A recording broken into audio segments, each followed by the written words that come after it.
Laura Blumenfeld, former senior policy advisor on the Middle East at the State Department. Thanks very much for being with us. And I just wonder how optimistic you are that this could lead to at least a hostage deal and an end to the fighting.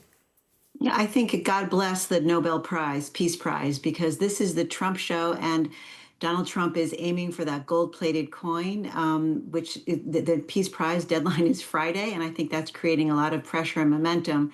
You know, Israel's Prime Minister Benjamin Netanyahu once brought Trump during the war a gift of a gold-plated beeper, referencing his surprise attack on Hezbollah leaders. But Trump wants the Peace Prize, and all eyes are on what Trump wants at this point, because the irony is, of course, that he's considered a sort of unilateral leader, but he's got this grand alliance. He's got the tribal leaders and heads of state all in this Abrahamic tent, and he wants to bring it over the line by Friday.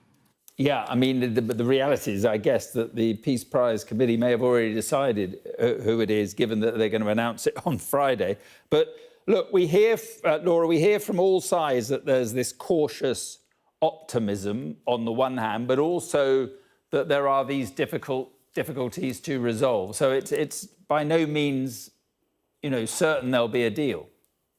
No, but Trump likes to play, he's theatrical, he's dramatic. He likes to play this kind of deus ex machina, this God out of a machine. I alone can do it is one of his famous phrases. He's calling in all his chits, or to put it another way, he's a casino guy. That's how he built his fortune. He's telling Hamas, cash in your chips, guys. You have these hostages. This is your opportunity to trade that for tangible gains, and it's a pretty significant gain for them. Israel only has 290 prisoners that they're holding, Palestinians who are convicted of murder.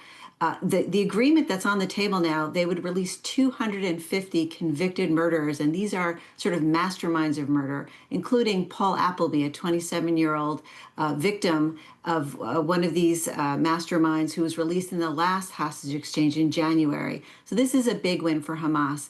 And the same can be said for Netanyahu. Cash it in, Netanyahu. Your biggest legacy is the Abraham Accords, and they're imperiled by this war, as is the startup nation. And everybody knows that the economy has been suffering in Israel, but the stock market, with this 20-point plan on the horizon, has been surging this week. Where do you think the main problems are then, in terms of this first stage, this hostage release and an end to the war? I mean, is that one of the problems, that Hamas want Netanyahu to sign a deal that says the war is over? Well, this is going to be very, very painful for Netanyahu, but Trump is kind of showing a little bit of emotion,